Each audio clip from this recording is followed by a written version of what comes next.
interactive. Thank you. We want this to be an interactive workshop. So either use the raise hand feature or type in the chat. I have several of the RAIN team members on here today who can monitor that, and feel free to interrupt me, RAIN team, if there's a question that I'm missing as I'm going throughout. But before we get started, I'm thrilled to have our friend and colleague from the U.S. Embassy in Islamabad with us, Zach Rizvi, who he won't be able to turn his video on because of some bandwidth issues today where he is in Pakistan, but he wanted to just give a warm welcome and share a little bit about why the project that we're doing is important and how important it is to support women entrepreneurs in Pakistan. So I'll hand it over to Zach. Thank you for joining us, Zach.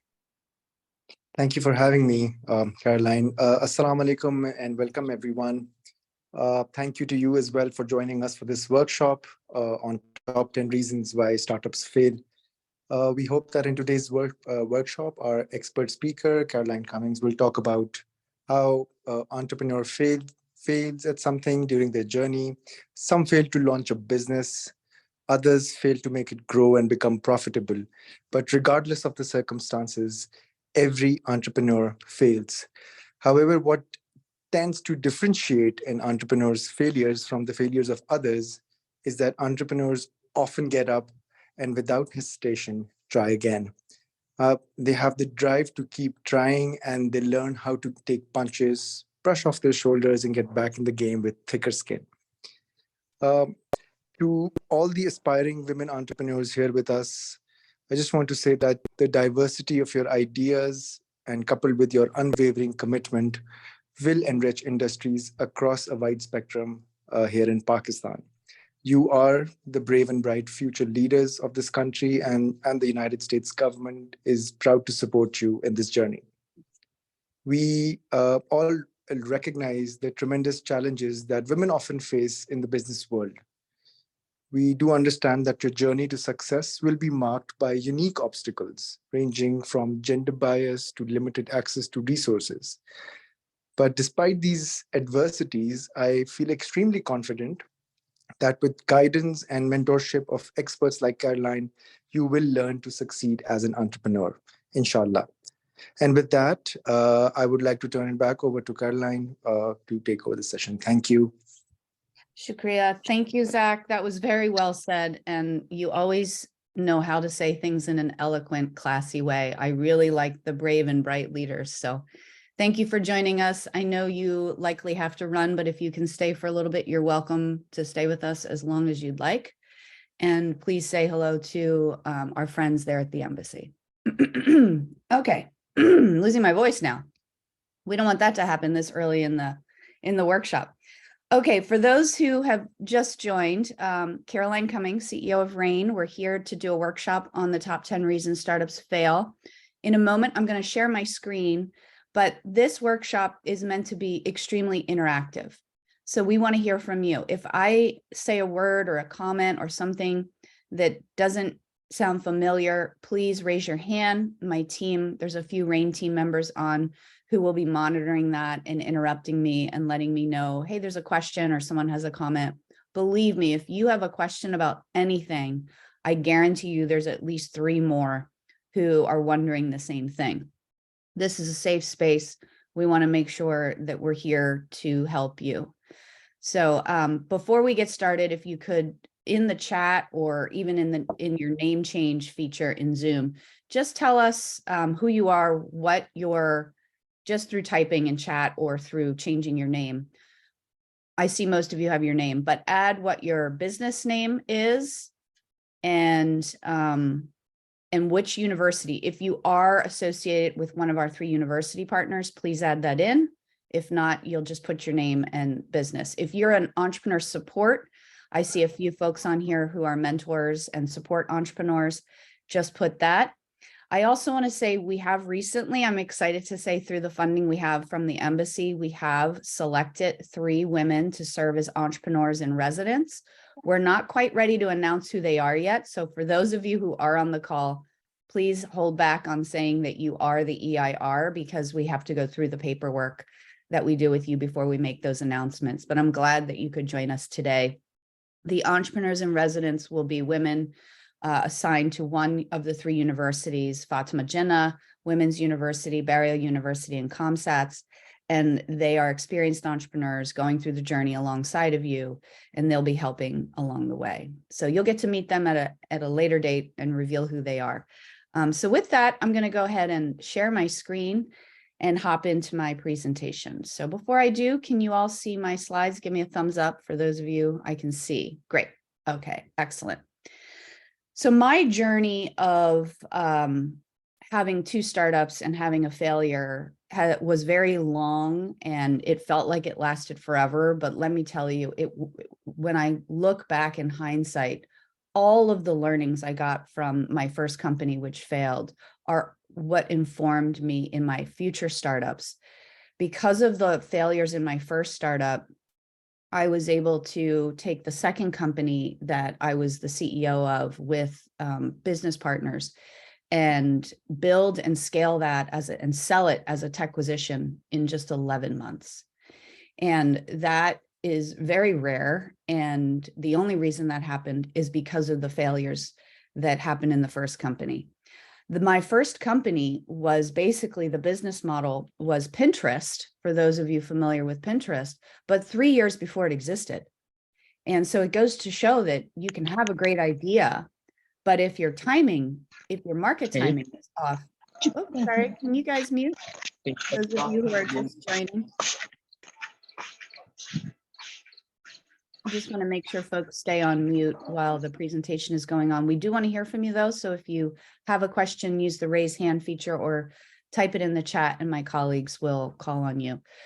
So after my first company failed, I took it upon myself to call every single investor I had pitched to, including those who funded me and those who did not fund me, and asked them why the companies they invested in failed. And I started to capture the top 10 reasons. And then I also did the same with CEOs that I knew in California, Oregon, Washington, New York. I called them and said, hey, I know you had a failed startup and now you're in a successful one. Why did your first company fail? And after doing that for 6 weeks, it was kind of my therapy. What happened was 10 things started to bubble up. They were the same 10 things. And in my first startup, we made 6 of these 10 mistakes that I'm going to be sharing with you today.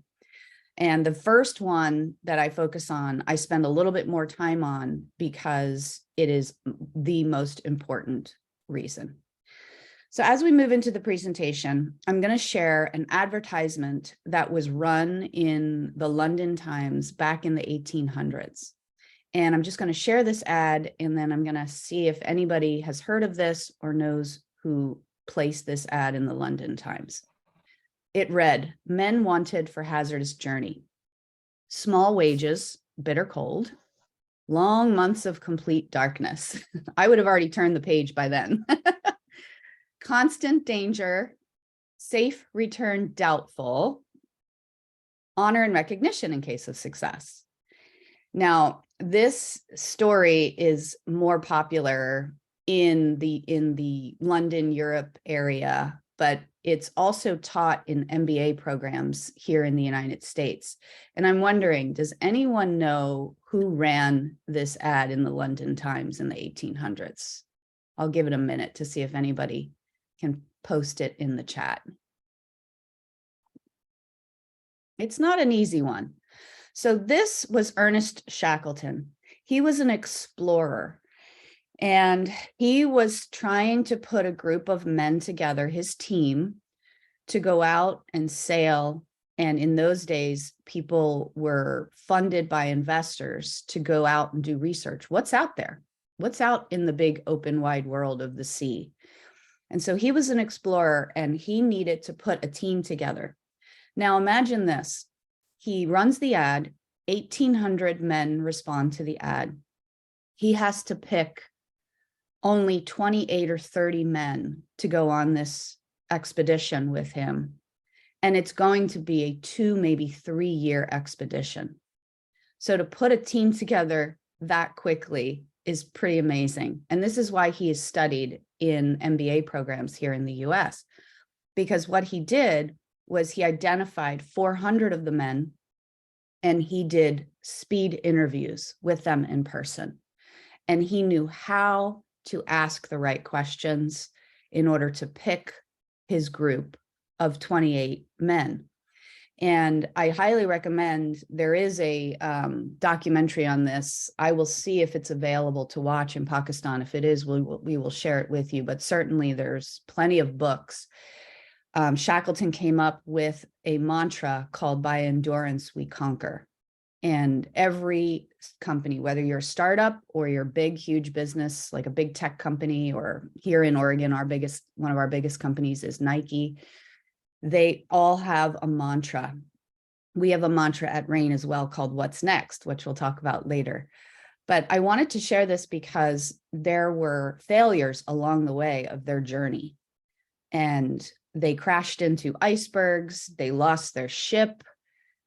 Shackleton ended up having to put a bunch of these men on an iceberg and leave them and take one of the rescue boats back to get help, which took almost a year.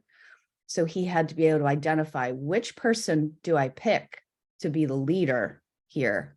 Because I'm going to leave and I need to make sure that everyone's fine. So part of what's beautiful about this story is every single man survived and made it back in this crazy journey.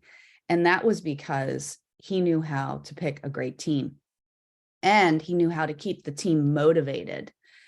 And coming up with a mantra for your own company is going to be important. Some of you may have them. We can do separate workshops just on mantras, but basically this is not your tagline. Like Nike's tagline is "just do it."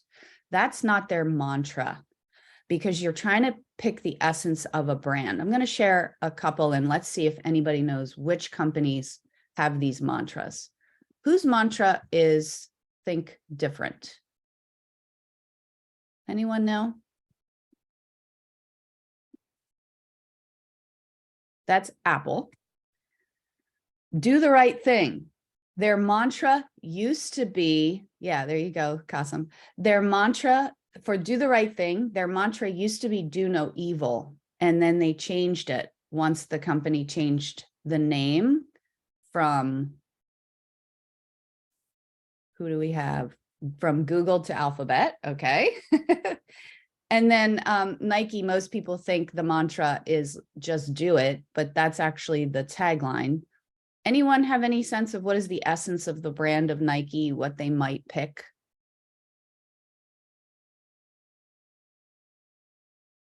Authentic athletic performance. And what's important is every single ad, every single interaction with the Nike brand, they make sure you walk in their stores, which those of you traveling here to the US this summer, we will take you to not only the Nike store here, but their campus and their headquarters. And there's a group of women at Nike who have formed an investor group that are excited to meet the women traveling here and hear your pitches. So we're excited to have you meet them and experience, hopefully, an authentic athletic performance. So we want you to think about your mantra. Reigns is what's next. And the reason we have this as a mantra, because it inspires our team to keep going. And the number one reason a startup fails is the wrong team. That's why I have this image of everybody kind of looking in a different direction. And I can tell you, in my first company, this was a big reason why our company failed. There were a lot. I mean, I was the CEO, so the buck stops with me. However, my co-founder, we started to go in very different directions with what we believe the mantra and the essence of our brand to be. And because of that, things slowly started to fall apart. And because I was treating team members one way, she was treating team members a different way, things just did not go well. And after that, a series of other mistakes started to happen. And it was my very first entrepreneurial venture. Here in Oregon at the time, there was no ecosystem in place. I couldn't go and find mentors. It was very difficult to find support. There was RAIN, this organization did not exist. And 90% of the ecosystem support that exists now in Oregon and Washington simply was not here 15 years ago when I was doing my company. And what I see when I talk to a lot of founders is either the team is very tech heavy or very creative, marketing heavy. And that's okay, but it's really important to quickly find founders, co-founders, or team members that will balance out your team. You have to have people on the tech side. And by tech, that could be your production manufacturing side, for example, like Visa who makes the handbags. So there's going to be someone who does the marketing, people do the design. In this case, the tech, we're talking about the production side, right? So you need the people who can produce it, manufacture it, market it, sell it, and then manage the finances. There is no one person on the entire earth that I have been able to find, nor any of my colleagues in this space globally, where one person is an expert in all areas. And it's okay, you do not need to be an expert in all areas. And what we also see is, along with the reason startups fail on the team side, is the single founder. Now, many of you are working in your startups alone, and that's how it tends to start out. That's fine. It doesn't mean that you will be a failure. It means that we can help you identify what are those other areas that you are not strong in, and then we will help you either find co-founders or team members that can help fill those gaps. But research shows that single founders who never invite in other co-founders have a much harder time finding success. This is an exercise that one of my friends did with me who invested in my first company. His name is Mike, and I met with him and we talked about, this was after my first company failed. And I said, hey, Mike, I would love to do a startup with you. You have XYZ skills. I have ABC skills. Together, we would really make a great founding team. And he kind of laughed and he grabbed a napkin off of the bar and a pen. And he said, gosh, I don't have the stomach for startups, Caroline. He said, there's 5 different types of people in business, especially in the startup space. There's ideators, innovators, starters, growers, and exiters. And he said, I'm not down here. He's like, I'm not the ideator, innovator, starter. He's like, I'm a grower, exiter. So he became a turnaround CEO. He helped many businesses here in the US sell for hundreds of millions of dollars. And he said, start your company, get it to 10 million in sales, come to me and I will help you grow it. So the reason I share this is because no one is all 5 of these either. An ideator is someone who has great ideas. This is, people who think of really great ideas all the time. I do. I thought everybody did because I just thought, oh, everybody comes up with cool ideas, but no, not everybody does. Innovators are actually the people who create physical things, whether it's a handbag, a piece of baby clothing like a har, or a piece of technology or food and beverages. Like you actually physically create things, you invent things. That is not me. I'm an ideator and a starter. A starter is give me a clean slate. I'm going to create something from nothing. A grower is something's already been started by another entrepreneur and you're coming in and taking it to the next level, like my friend Mike. And then, which I can do, but I much more enjoy the ideator starter space, which is why I love what we do at Rain and working with all of you brilliant minds. As Zach said, the brave and the bright leaders. I wrote that down because I'm going to use that over and over. So thank you, Zach. And then there's the exiters. These are the people who help you leave your company either to family members. How do you do that? Which is called succession planning, or selling it to some other business. And then you move on to the next thing. Some people may never want to leave their company and that's fine, but eventually maybe you want to move into a different role, maybe serve on a board or just serve as an advisor. So it's good to know where you are. I'm going to pause for a minute and please add in the chat. What are you? Which ones are you? Ideators, innovators, starters, growers, exiters. Just throw in the ones in the chat that you identify the most with. We'll just give it a minute.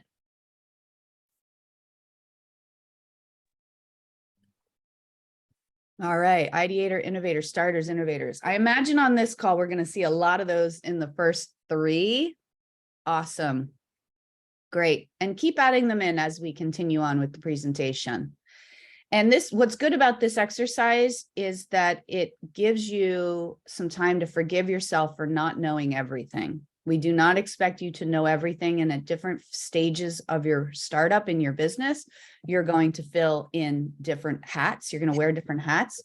But when you need to get somewhere and you're not able to do it, you don't have the skill, that's why we're here to help you get to that next level. Okay, and then there's an exercise you can do so that you find the right co-founders. I'm not going to spend a lot of time on this because we do a whole separate workshop on this. But what you do with your co-founder is you make a long list of all the specific skills you have. You put check marks or X's next to what skills you really enjoy doing. And then we take a look at what your business model is and what skills are missing. And then we work to fill those gaps. It's a really great exercise. And I can tell you right now, if I did this exercise with my very first co-founder, we likely wouldn't have moved forward, or we would have found a third co-founder to join us. So it's an exercise that's really important.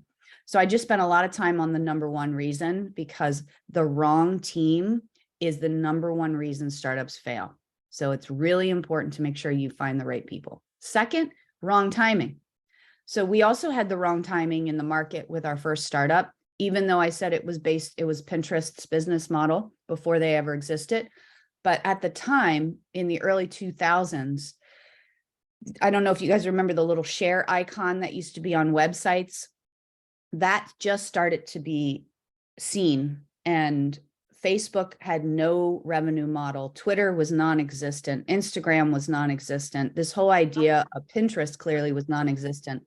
This whole idea of sharing content from one website onto others, bookmarking, was brand new, and investors were very shy about making investments.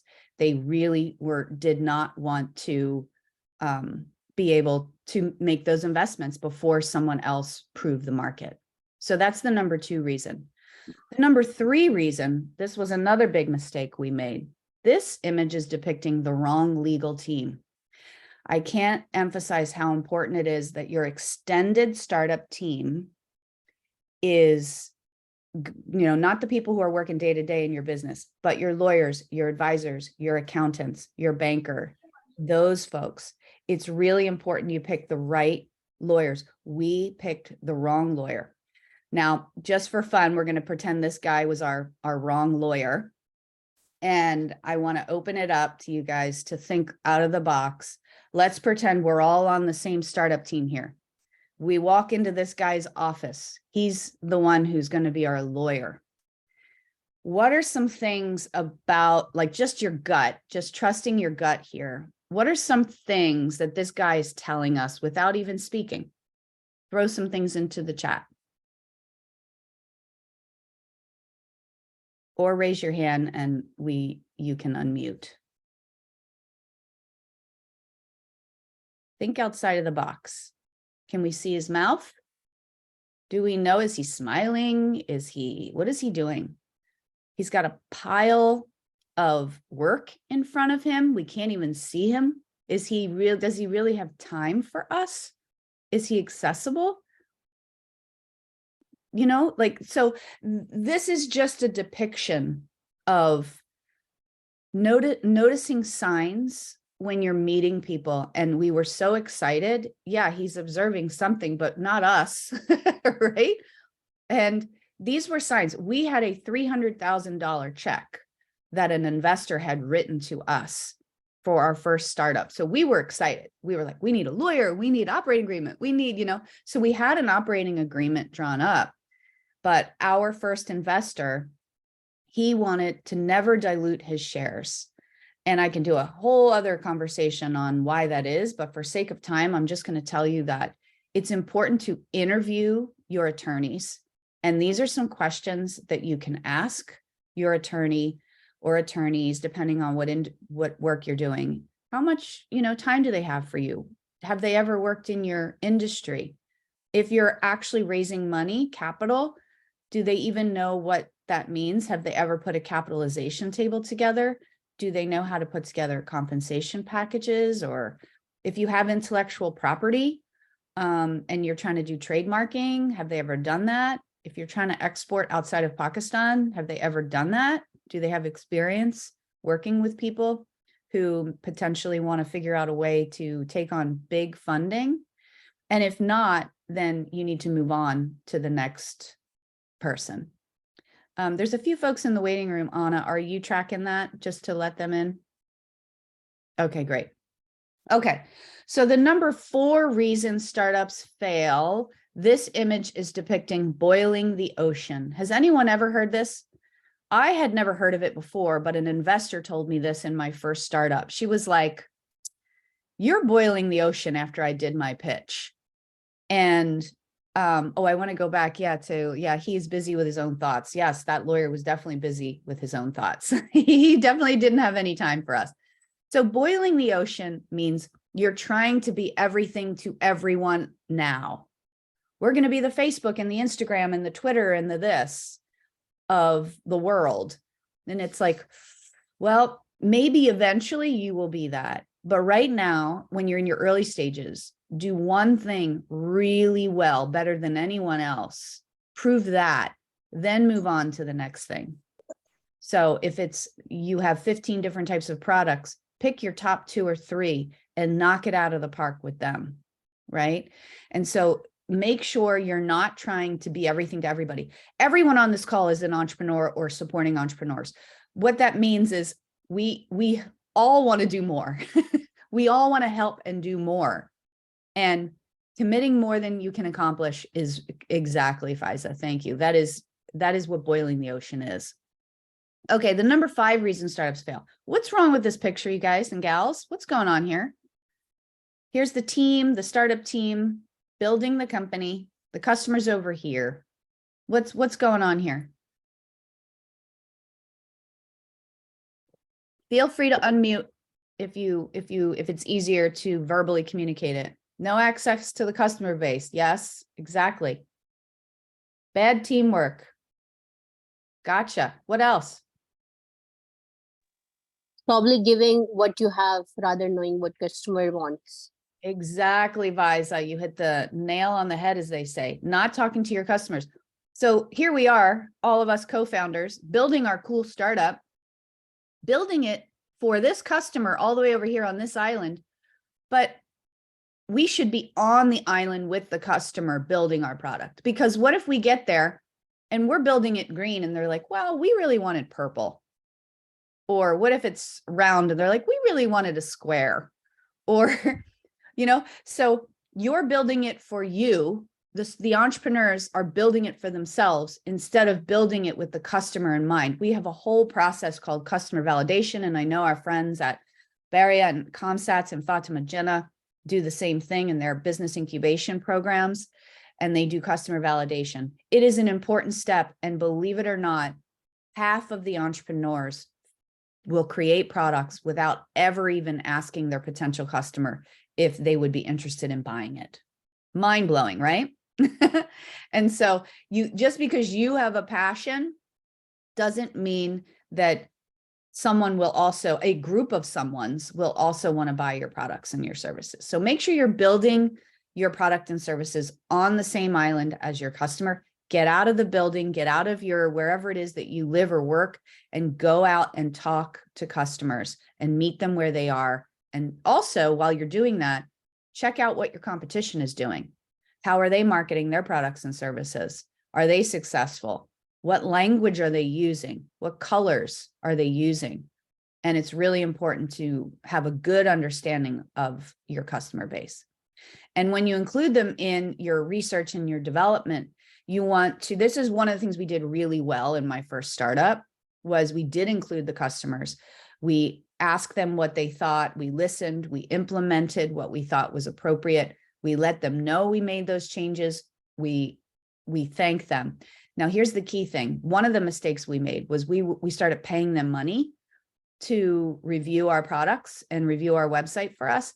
What happens as soon as you start to pay someone to do something? What does it turn into? A job, right? Now, we don't want our customers to feel like they are burdened to provide this. How they want to be thanked is with free samples, free products, inviting them to launch parties, those kinds of things. That will turn them into raving fans. We have another whole presentation and workshop on how to turn your customers into raving fans. Okay, so now we are up to the number 6 reason that startups fail. So what's going on with this poor guy is he's remained stealth too long. And coupled with that is slow to launch. I can't tell you how many companies I've worked with where they're just trying to get their product or service so perfect before they actually share it. And they're like, it's confidential, I can't share it. They're in stealth mode. And it's like, okay, great. But what if you launch it and it's too late? Someone else is in the market. Or what if by the time you get your product to market, the market has changed so much that you need to do it differently, or manufacturing has changed, or you missed out on a supply chain opportunity. So you want to get that product out. And there's a term that I know many of you here have learned in your incubation programs of MVP, minimum viable product. And that is, what is the most minimum version of your product that you can get out there and you can start to get feedback from customers on. It doesn't matter if it's a physical product you make, or food or beverage or piece of technology, or even a service. You have to get it out there. Okay, now we're up to number 7. Anyone want to take a guess at what's wrong here? What is happening with this entrepreneur here? Anyone? So what's happening with him is he's stuck on his original idea. Everybody's moving past him. All these other entrepreneurs are pivoting and moving and, getting things out there into the market. He refuses to change his idea, even though his customers and maybe even his investors are all telling him, bad feedback. You need to change this way. You need to change it that way. He refuses to, it's his baby. He's stuck on this idea. Exactly. He's holding himself back. Exactly. So refuse to explore market demand. Exactly. Yes. So he's just sort of, his ego is getting the best of him. And when you're an entrepreneur, flexibility is key. I was interviewed by a newspaper here in Oregon back when I sold my second company. And they asked me, they said, what is the definition of an entrepreneur? And I said, well, it's really 2 things. One, you are starting something from nothing. So there was nothing there until you came in and created something. Secondly, you learn to become comfortable being uncomfortable most of the time. That's why everyone on this call is so unique and brave and bright, like Zach said earlier, is because if it was easy, everyone would do it. It's not easy. And yes, you have to have the courage to take risks. So that means being flexible. And I've seen many entrepreneurs refuse to take the feedback they get. And investors tell me, do not send me those entrepreneurs. Send me the entrepreneurs who are coachable. That is, people who are willing to receive hard feedback, not take it personally, and adjust as they go. Those are the best founders that exist out there. Okay. Next, we're up to the number 8 reasons startups fail. So why do you think, what's going on here with this money? Let's pretend these are rupees. So what's going on here? Not investing your money. I think holding back on it. Holding back on investing their money. Good guess. Good guess. Any other guesses? It's a trap. Hesitant to utilize their funds. Yeah, it's a trap. It's a trap. Exactly. So taking what's called dumb money. So we did this in my first company, that $300,000 check I told you about. Now that guy, his money came from his family. He got it. He had an MBA. It was from Stanford in like 1980, I think. He presented himself as very knowledgeable. We believed him the way he presented himself. He had a lot of money. We figured he must be really smart.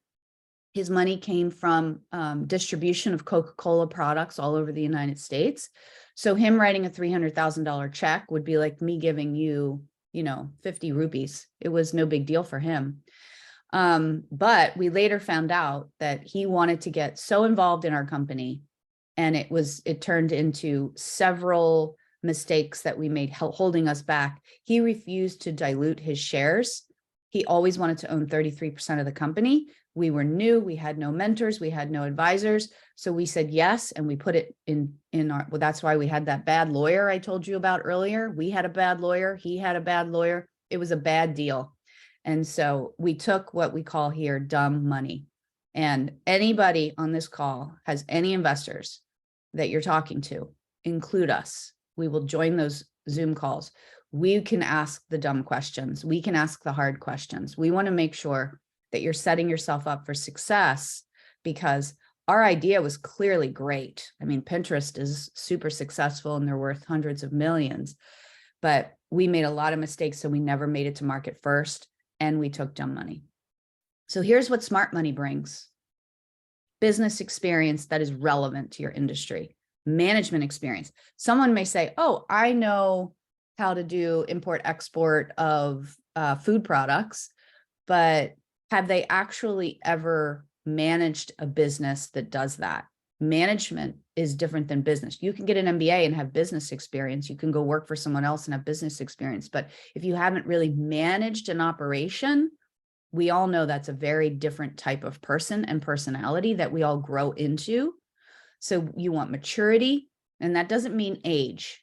You can be 24 and have a lot of maturity, more so than someone in their 50s. Contacts, they're going to share their database with you. They're going to mentor you and challenge you and have patience for you and encourage you. And they're not going to tell you what to do. Smart money does not tell you what to do. They advise, they ask good questions.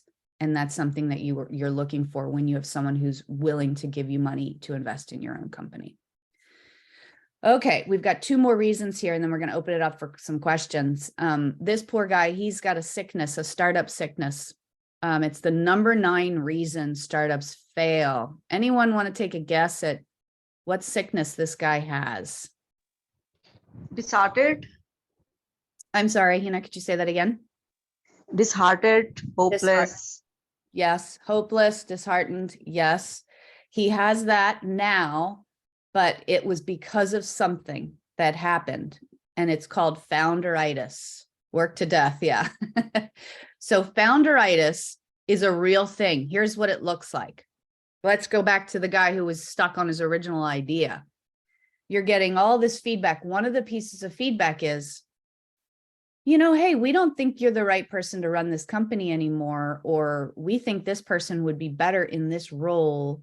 Are you willing to step aside as the CEO of your company for the sake of the future of selling your products? We think you're really good at marketing. We think you should move over into the marketing role, or maybe join the board of directors. And this guy says no. He says, no, no, no. He's holding on to his money. He's holding on to his business plan. It's his, it's mine, it's mine.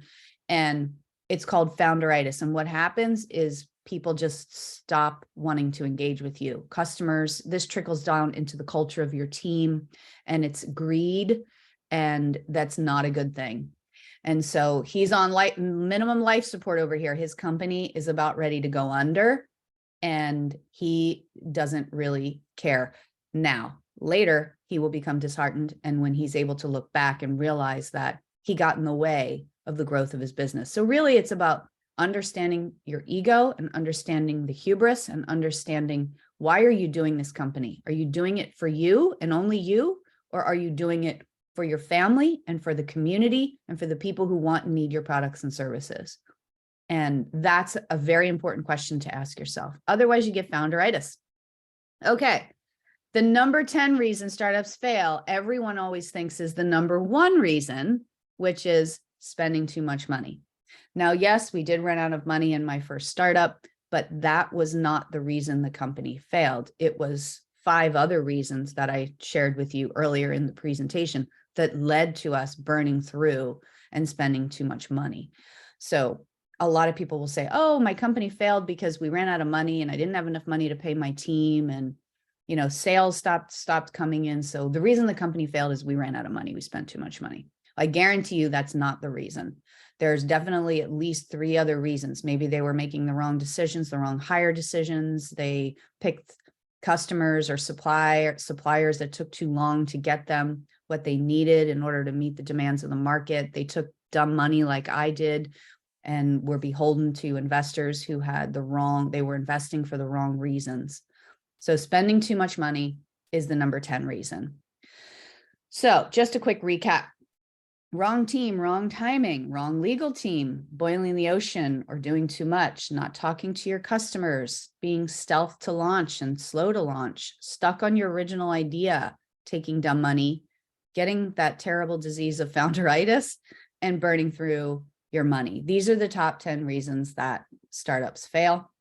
And how you avoid them is, one, being on this call, right? Getting continued education, surrounding yourself with mentors and advisors that you respect and they respect you equally. Find a cohort. So with the 3 universities that we're partnering with, at the 3 universities I previously mentioned, they have their business incubation centers. They do events. The 3 EIRs we just hired that we will announce who they are at a later date, they will be placed in each university to help bring the cohort of women entrepreneurs together to help you advance as a group so that we're supporting each other, because doing a startup, doing a business is a lonely business and it can be very stressful. And you want to make sure that you have people who believe in you and can give you the, we're here to help you. You're going to have bad days. When you have bad days, you need to have someone you can call upon. We are here for you for that, because it's everyone on my team has gone through something similar. So we want to make sure we're here for you. You also want to do proper planning. And that is not just writing a business plan, but you have to, once you write a business plan, a week later, it's, changed. So you want to keep tracking it. We are partnered with Palo Alto Software. We have free live plan, which keeps your business plan alive, which is why it's called live plan, that you are tracking what you said you were going to do against what you actually did. So constantly getting and tracking. We have another mantra here is, if you can't measure it, don't make it. Everything you do needs to be measured, whatever that is, and we can help you develop the metrics for your model. Remain agile and adjust as you go, or you'll have some of the issues that we talked about earlier. And then I have 2 last slides, or 1 last slide, actually. This is a free ebook that I published when I was at Palo Alto Software with their B Plans Press. If you want to scan it, it's a free download on how to pitch and get funded. And I share a lot of the tips of how I raised $1 million and how I've helped other entrepreneurs raise hundreds of millions of dollars. And so that's a free ebook that I wanted to make sure that I shared with you all. We will also put these slides out on our Facebook group so that you can get access to them. And then I want to pause and stop share. And I want to provide a poll, and then we're going to open it up for questions. So what's next for us is we want to make sure that we're providing the right content for you. And we want to know what are the top 3, only pick 3, please, workshop topic areas. Forget the second question. That was an error. Just the first one. Select 3: digital marketing, traditional branding and marketing, which are very different, customer validation, financial management, augmented AI for startups, artificial intelligence for startups, which is becoming a really big thing, pitching for funding, finding co-founders, easy business planning, and taking your idea to market. Now, as I mentioned, you could check all of them, but please don't. We're trying to have you only select 3. Okay, I see some ideas coming in, which is great. Thank you for taking time to do that. All right, we'll leave it open for another 30 seconds.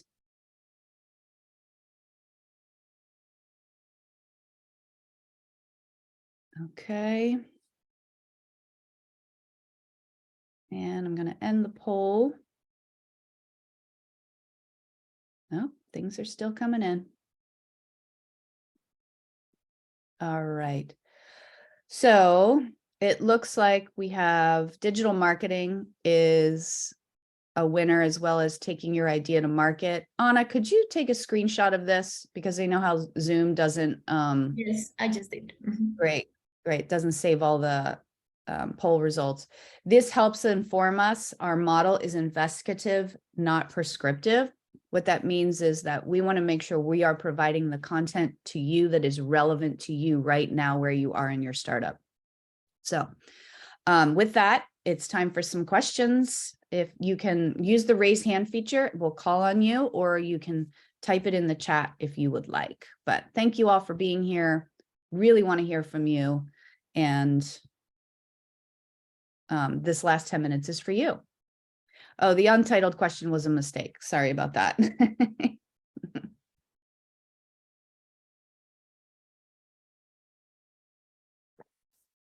Hina, yes. I don't have any idea. I have lots of idea, but I'm basically interested to introduce the STEM studies in different public schools. So for instance, you have visited my corner at Susan B. Anthony Reading Room at Fatma Jinnah. So there we have a maker lab. So I'm very much interested to initiate that idea to develop my own maker lab, to purchase few items, and I want to go to the public schools, the government schools, where these facilities are not available. So I really want to introduce the Maker Lab concept to the school level children's. So this is my that how I can initiate it. I just need a bit tip from you. Yeah, that's a great question. And so if I understand, you want to introduce makerspace labs that focus on STEM areas, the science, technology, engineering, and math, is that correct? Into like kindergarten through 12. I don't know how it works in Pakistan, what the grade levels are, but is that correct? Yes, true. Okay. So you will be helping them create an actual physical space as well as activate it with education, correct? Yes. Okay. So one of the first things I would do is I would see who else is already doing this and where are they successful and where are they struggling? What barriers are they facing? I would also go out and talk to whoever the decision makers are in these schools and see if this is something they're interested in. If they are, do they have funding for it? You'll want to make sure you have a pretty good understanding of what the financial costs are, what the budget would look like for an organization or for a school to be able to start this. You know, how much money, what supplies, what do you need? Do you need their teachers to staff it, or will you be hiring people to staff it? So these are some ideas that come top of mind. We also have a lot of smart people on this call, so I want to make sure we open it up. Does anyone else on the call have any ideas or suggestions for Hina? I just want to clear one thing. This is in my mind that I just need to purchase few items from my own pocket. Then I want to introduce this idea to the public schools. And someday I went to there and I want to introduce them, and I can provide the free assistance and free training to them that how they can establish a maker lab at their space. So by that they have any sense that what is STEM and where is world is going on. So that's my main concept. So I for like instance, that. I got the fund, so then we can further pursue the idea that how they can establish and what type of funding the school required. So we can talk to the management and the government level as well.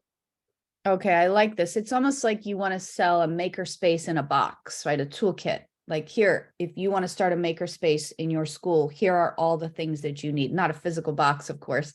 It could be something that is electronic that you share, templates and toolkits. Yeah, our friend Qasim from Barria, would you like to share? Caroline, we already have one startup that is working in this domain. They were recently funded by the Higher Education Commission of Pakistan and also the World Bank, somewhere around $35,000, set up maker spaces. They call it Ijadgah. Ijadgah means places where invention happens, right? So they're working on both STEM and STEAM based education toolkits, and we can connect our miss in the conversation with the startup. Excellent. Thank you so much. Yeah, so we'll make sure you guys get connected. Great. Any other questions? Great, thank you. You're welcome. Thank you for being the first to ask a question at the end of the presentation. Nice work. Anyone else have questions? Remember, if you have a question, there's at least 3 other people thinking the same thing. Has anyone here ever made any of these mistakes? That yeah, I see Heather, yes, yes. Yes, Bristol. Anyone else ever made mistakes in a startup or currently? Yes, I see a few hands being raised. Qasim, did you want to add something else? No, I was about to share one of the experiences that I had when I think this is about 10 years back when I started my own customizable t-shirt business. But we ended up wasting most of our cash, and we weren't. This is where the old proverbs come in. And there's an old saying that save some for the rainy day, which we did not. And we had to incur a big loss, like very big loss. So just going through the presentation and looking after the failures. But there's also this concept of learning, that is learning through failures. People are usually so scared of failures that they don't try to, fail, or they don't try to take the risk. So at the end, they don't do anything. Right, exactly. So thanks for sharing that, Qasim. And so knowing that ultimately you burned out of money, like we just talked about, but that wasn't the reason. What were some of the reasons that led to the burning out of money other than not having a reserve? What were some of the things that you did that caused the company to fail, you and your team? It so happened cricket is loved throughout Pakistan and India. This was the World Cup season. Usually we witness huge amount of fans coming out or buying merchandise related to a sport. It could be football during the FIFA World Cup, or it could be cricket during the Cricket World Cup. So I moved on. My father got transferred, so I had to move from Karachi to Islamabad. I had no market knowledge. The only thing that I did was I went online on Facebook and said, "Okay, I'm trying to create my own customizable T-shirt business, and it's the cricket season. The cricket fever is on. So why don't we sell T-shirts?" And made few friends. Uh, Again, going through the presentation, they did not share the same vision that I did. I made them team members because they were my friends. Right. And moving forward, we did not plan it out. As far as I remember, everything has to be sorted. If you see bad things happening, react. If you don't react, bad things again will happen to you. That happened. Plus, whenever you're into a business, whenever you're into team formation, please make sure that every member of the team is contributing. Ours was not. And I remember our first sale, we made a big profit. So instead of reinvesting into the business, we went to Monal, which is right at the top of Islamabad. And I remember we were giving tips to the waiters somewhere around 5,000 rupees, which is somewhere around, I don't know. Yeah, good well, amount of, you were feeling really good about your success, Yes, Qasim. yes, yes. That's what was going on there, and there's nothing wrong with that, but everything in moderation. Well, thank you for sharing that. In the last few minutes that we have, does anyone else want to share or question and anything that doesn't have to be about what we just talked about here, as long as it's specific to your startup? We have time for one more. Caroline, why don't we, as humans, why don't we celebrate failures? We should celebrate failures, and we do. Actually, in San Francisco every year here in the US, there's a conference called FailCon, and it's all about, you get up on the stage and everybody talks about their failure and it's celebrated and people applaud it because everyone learns from it. That is for sure. Any final, I'm going to see if any of the women on the call. Yeah, go ahead, Vaisa. Yeah. I've discussed another business with you in our previous meeting. So what I did, I initiated a business on a wrong time because it was a seasonal thing. And I just thought it would, if I like it, everybody will like it. And when I initiated that business, I put a lot of costing on the packages. I made it very good, but when I marketed it, and I figured out that people find it very costly because I invested too much of money in the whole process of packaging it, making it very, um, good product, or maybe the product which like the more, but I have learned that the more you invest on the packages and the things which generally do not create much value is not the product which people will buy, and not everybody does not like the thing which you like. So Right. that was the thing. And the second thing with my current business, the Zana and the bags, it took me 18 months just to plan, Mhm. to start. And Mm. I took so long because I wanted to make it perfect. And I wanted to, save money to start the business on large scale.